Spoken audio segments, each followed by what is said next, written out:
onde você está, abra sua Bíblia no Salmo 133. Salmo 133.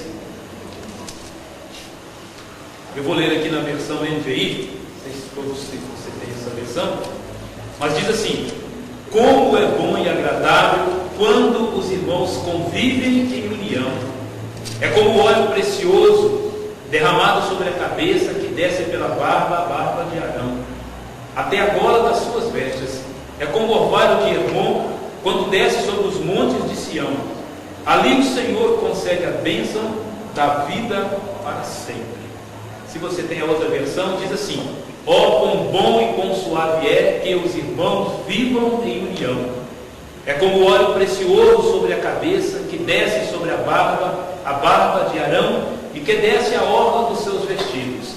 É como o orvalho de Hermon, que desce sobre os montes de Sião, porque ali o Senhor ordena a bênção e a vida para sempre. Amém. Amém. Irmãos, nós vamos ter uma rápida meditação em cima desse texto, porque ele traz grandes verdades para as nossas vidas, assim como a palavra de Deus como um todo traz grandes verdades. Mas às vezes nós praticamos, ou melhor, nós às vezes aprendemos alguns textos da Bíblia, alguns versículos da Bíblia. Esses textos, esses versículos ficam de cor na nossa mente. Nós até falamos deles, recitamos esses versículos, mas nem sempre nós paramos para analisar a verdade que está por trás daqueles versículos decorados. Às vezes eles servem apenas como um texto, que mais um texto que foi decorado. E o Salmo 133 é um desses textos que a maioria dos cristãos conhece, mas vale a pena a gente meditar para saber a preciosidade desse salmo, ou seja, o que Davi estava imaginando quando ele, diante do Senhor, ele apresenta um louvor. Que os salmos todos eles são cânticos, são hinos ao Senhor. Ele apresenta esse louvor a Deus, dizendo que é bom e é suave os irmãos viverem em união. O que nós podemos aprender com isso aqui? Eu quero destacar 4 pontos aqui, para a gente poder aprender juntos aqui. Se você puder manter a tua Bíblia aberta, que nós vamos usá-la para isso aqui, sempre em cima do texto que eu apresentei para os irmãos. A primeira lição que nós podemos aprender aqui é que a comunhão, ela é agradável ou agrada os olhos de Deus. O primeiro versículo diz: ó, quão bom e quão agradável é. Isso quer dizer que o oposto disto desagrada a Deus. Se a comunhão é o que agrada ao Senhor, quando nós não praticamos a comunhão, seja em que área for da nossa vida, em que situação for, isso desagrada muito a Deus.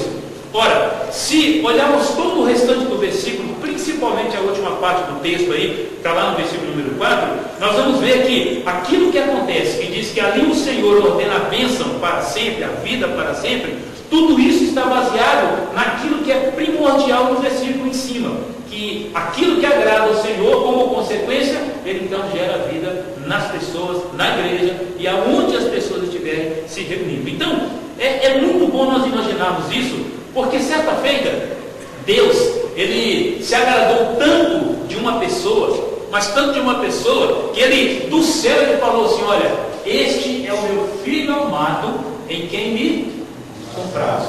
Ou seja, este é o meu filho amado, e nele eu tenho prazer. Então, quando nós fazemos a vontade de Deus, e Deus só falou isso no batismo de Jesus, porque Jesus estava fazendo exatamente aquilo para o qual ele foi determinado. Ele tinha que passar por aquilo, e quando ele se apresenta a João, e João diz: olha, eu não quero te batizar, eu não sou digno. Ele fala: João, deixa por agora, porque olha, convém cumprir toda a justiça. Que justiça é essa? A justiça do Pai. Ele determinou, ele sabe todas as coisas, então faz isso. E a hora que Jesus então se batiza, imediatamente sai a voz do céu dizendo: olha, este é o meu filho, e nele eu tenho prazer.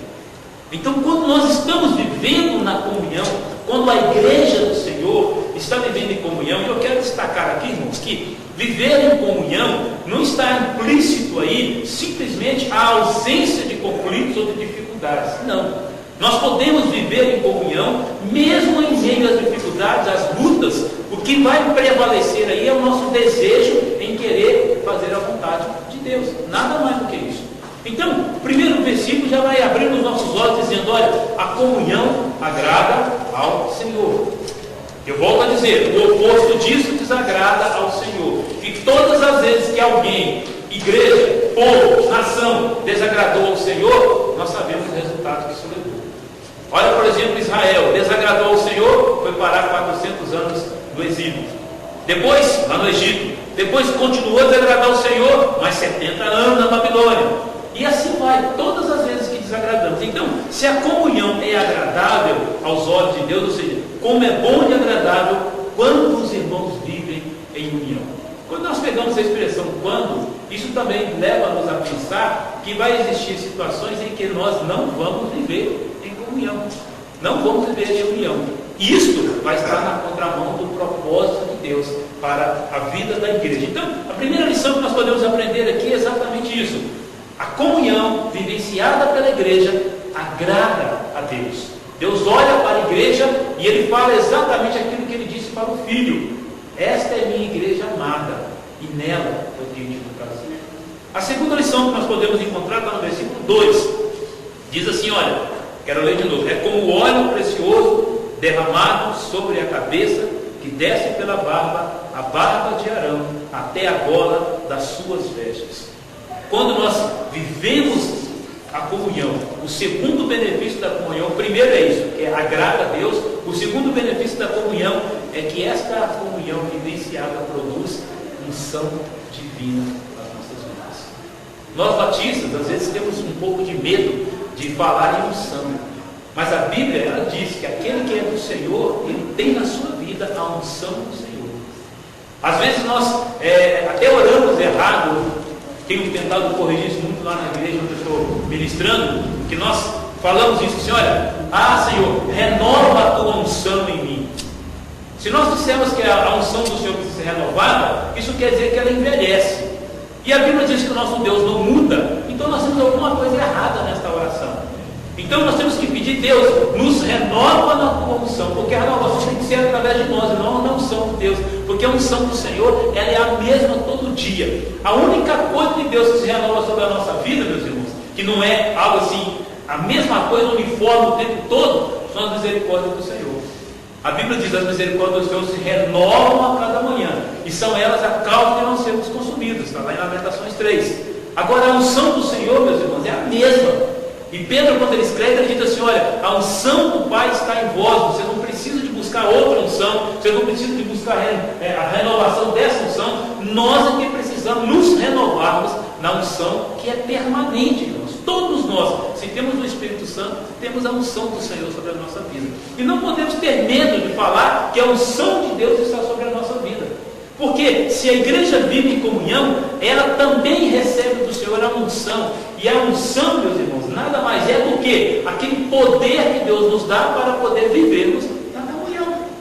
Então eu só consigo viver em comunhão dentro da igreja porque a unção do Senhor está sobre a minha vida. Agora é interessante aqui que diz assim, olha, a unção que desce sobre a cabeça. Isso quer dizer que eu só vou receber a unção do Senhor quando a minha cabeça, o meu intelecto, o meu pensamento, ele estiver realmente conectado em Deus. Eu tenho que pensar em Deus, porque a Bíblia diz que nós devemos ter o quê? A mente de Cristo. Ora, se eu não tiver a mente de Cristo, essa unção ela não pode fazer o efeito que Deus gostaria que ela fizesse na minha vida e na vida de cada um de nós. Então nós precisamos entender isto, que a comunhão, ela agrada ao Senhor. A comunhão, ela produz a unção divina. Ou seja, quanto mais a igreja vive em comunhão, mais poder essa igreja tem.